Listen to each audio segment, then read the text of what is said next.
Pour cela, nous avons le plaisir de recevoir le président du pays, Edouard Fritch, également maire de la ville de Pire. Monsieur le Président, une petite réaction par rapport à la victoire de Benoît Hamon. C'est le résultat de la démocratie. Les socialistes se sont exprimés, y compris en Polynésie, puisqu'ils étaient 256 à aller voter et 130 ont voté pour M. Hamon. Donc, je crois que c'est bien. C'est bien, je crois qu'il fallait effectivement que c'est... Monsieur le Président, vous êtes également le maire de Pire. Nous venons d'entendre cette victime qui a tout perdu. Comme beaucoup d'autres sinistrés, il compte reconstruire avec votre accord sa maison sur cette zone à risque. Est-ce judicieux? Ce que le reportage ne dit pas, c'est que la maison, effectivement, de Terry était à 2,50 m de la rivière, était très proche de la rivière. Et Terry dispose d'un bout de terrain sur lequel, effectivement, on pourrait s'éloigner un peu plus de la rivière et en prenant des moyens pour sécuriser sa construction. Je l'ai dit à la suite d'une visite sur place avec le directeur de l'urbanisme, avec le ministre concerné. Et effectivement, si l'on réunit un certain nombre de conditions, le renforcement des enrochements et l'éloignement du cours de la rivière, oui, c'est possible. Ce qu'il faut remarquer aussi, c'est qu'effectivement, cette rivière a été détournée il y a près de 40 ans maintenant. Ce n'est pas récent du tout. Et le lit de la rivière, donc la rivière a pris son ancien lit, si l'on peut dire ainsi, mais si la rivière a agi ainsi, c'est aussi parce qu'en amont, le fameux pont bleu dont il est question, il y a eu un barrage d'arbres, d'immondices qui se sont accumulés à ce niveau-là, et naturellement, la rivière a débordé de son lit et a pris le chemin le plus court, c'est-à-dire la ligne droite. Et c'est la raison pour laquelle cette route a été complètement défoncée. Près de 500 déclarations de sinistrés ont été délivrées sur Pire, 8 habitations entièrement détruites. Quels sont les chantiers prioritaires de la commune? Si vous voulez, la première priorité pour nous, et là je ne parle pas seulement de Pire, mais je parle du pays, c'est effectivement d'abord de mettre les personnes à l'abri. Depuis dimanche, et là je voudrais, permettez-moi, de remercier les confessions religieuses, et en particulier les protestants, ainsi que les mormons qui ont accepté de loger dans leur Frère à Mouira, les personnes sinistrées. Il y a près de 400 qui sont aujourd'hui logées. Et je crois que c'est ce qui s'est passé aussi à Mahina. Donc je voudrais les remercier les confessions religieuses d'une façon générale, les adventistes, les catholiques, tout le monde a apporté sa contribution pour venir au secours. Donc les personnes sont en sécurité aujourd'hui. La deuxième urgence pour nous, c'est de rétablir les voies de communication, d'où les gros travaux que vous voyez sur les routes. C'est à Pire, mais c'est aussi à Paia, mais c'est aussi à Mahina, à Aroué, et Punavia naturellement, que vous connaissez bien. Donc c'est la deuxième urgence, et là, nous avons mis en place des engins. Il y a 25 drags qui travaillent actuellement. L'eau potable a été rétablie pour tout le monde? L'eau potable, c'est effectivement une des urgences avec l'électricité. L'eau potable a pratiquement été rétablie partout, sauf à Paia. Et à Paia, il faudra compter encore 15 jours, je crois. Et nous y mettons les moyens.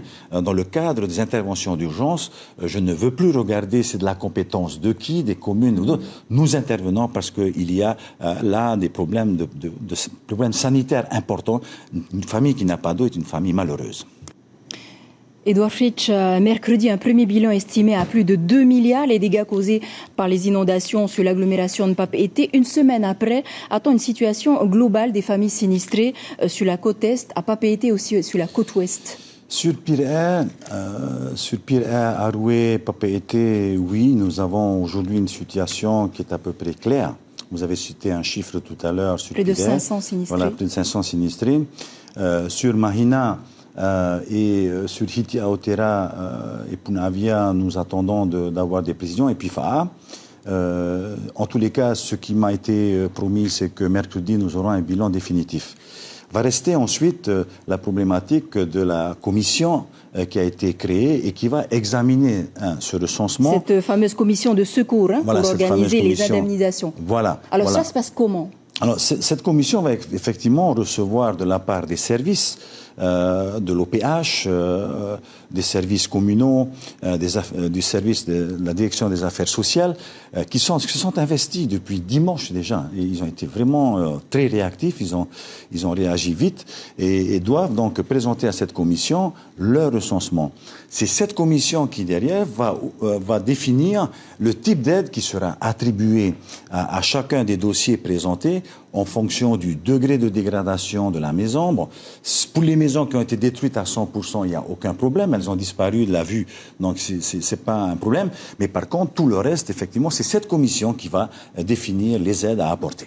Alors, pour vous dire, effectivement, nous pensions que cette dépense serait de l'ordre de 2 milliards à 2 milliards et demi en fonction des décisions que nous allons prendre naturellement pour dédommager ces familles, mais aussi en fonction des décisions que nous allons prendre pour ce qui concerne les infrastructures de notre pays. Alors, le pays a justement débloqué déjà 400 millions de francs pacifiques. Ça a servi à quoi? Alors, nous avons déjà engagé, si vous voulez, 120 à 150 millions en location d'engins. Je vous disais là que nos services ont réagi rapidement dès dimanche. Nous avons loué donc des engins lourds pour participer au dégagement et tout ce qui a obstrué la circulation. Nous avons aussi mis sur le terrain des personnes pour le premier secours qui ont livré déjà des kits ménagers, frigidaires, fours ou des kits pour remplacer les matelas. Donc il y a déjà une partie de cet argent qui a été engagé. Je crois qu'aujourd'hui on doit être dans les 150 à 200 millions, mais vraiment au maximum. Ce que je puis vous dire, c'est qu'aujourd'hui, le pays dispose des finances nécessaires pour faire face à ces dépenses.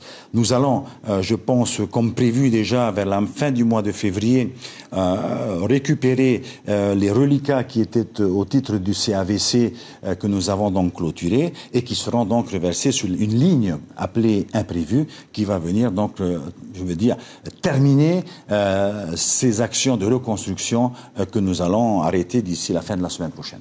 Concernant les gros dégâts matériels, de nombreuses familles sinistrées ne seront ni indemnisées par les assurances ni par le fonds d'indemnisation du pays. Une pétition circule sur Avaz afin que le pays mette en place un projet de loi de manière à ce que l'état de catastrophe naturelle soit étendu dans les contrats d'assurance en Polynésie de façon obligatoire, à l'instar de la France. En tant que président du pays, qu'allez-vous décider? Écoutez, j'ai pris connaissance, comme vous, de cette pétition. Je crois que cela nécessite effectivement une séance de travail avec les assureurs dans les jours à venir. Je veux simplement rappeler ici que ce n'est pas dans nos habitudes polynésiens de s'assurer. Nous avons eu beaucoup de mal à faire assurer les frais MTR neufs que nous livrons contre l'incendie, mais ce n'est pas dans nos habitudes. Donc il faut effectivement une campagne de sensibilisation déjà à ce niveau-là. Et puis s'il faut constituer un fonds, pourquoi pas que ce soit ce fonds qui porte l'argent nécessaire pour la reconstruction ou le fonds que nous gérons, nous, au niveau du pays.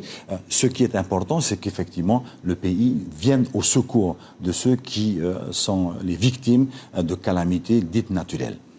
Parmi les sinistrés, les producteurs maraîchers sont concernés. Oui. Ils regrettent qu'ils ne soient pas la priorité du pays. Cela vous interpelle? Attendez, je crois qu'on ne peut pas tout faire. Hein. Je vous assure que depuis une semaine, nous sommes sur tous les fronts. La commission qui a été installée mercredi dernier a donné des consignes précises à ce niveau-là au service du développement, à la direction du développement rural, pour que des recensements soient faits. Donc nous avons prévu de remplacer les outils de travail, nous avons prévu de réaménager les parcelles de terre qui ont été endommagées par les intempéries, et il en est de même pour les petits commerçants. À la demande effectivement du ministre chargé de l'économie, de Tevaro Fritsch et du maire de Papeete, nous sommes en train, avec la Chambre de commerce, de procéder au recensement. Le pays participera. Nous ne pourrons pas remplacer tout ce qui a été endommagé, mais ce que nous ne souhaitons pas, c'est que les commerces ferment. Donc, nous prêterons la main. Je crois que la CCISM a déjà débloqué 50 millions pour venir en aide aux commerçants. Le pays a 150 millions prévus déjà au niveau du budget pour aider les commerçants à se revigorifier. Donc, oui, nous allons aussi les aider. Nous ne les oublierons pas. La décrue a laissé place à une traînée de pollution dans les rivières, dans les quartiers, mais aussi sur les plages. Oui. Avez-vous prévu le nettoyage du littoral prochainement? Oui, prochainement. Avec le port autonome, une réflexion est menée actuellement puisque ce problème se pose effectivement sur la commune de Fa'a à la sortie de la digue, enfin de l'aéroport en fin de compte. Jusqu'à Papara, on l'a vu hier également. Papara hier, mais les sites qui sont donc aujourd'hui pollués nécessitent une intervention spécialisée. Aujourd'hui, nous n'avons pas, je le dis franchement, nous n'avons pas encore les moyens, sinon effectivement de faire monter des dragues sur des bateaux ou sur des digues flottantes qui permettraient de pouvoir emprisonner et les canaliser vers la terre ces branchages qui sont accumulés. Oui, j'en ai vu à Pirée, naturellement, à Hamouta, à la Fatawa et surtout à la Nahwata. Si, nous allons nous en occuper, mais nous avons besoin là de regarder les moyens techniques qui nous permettraient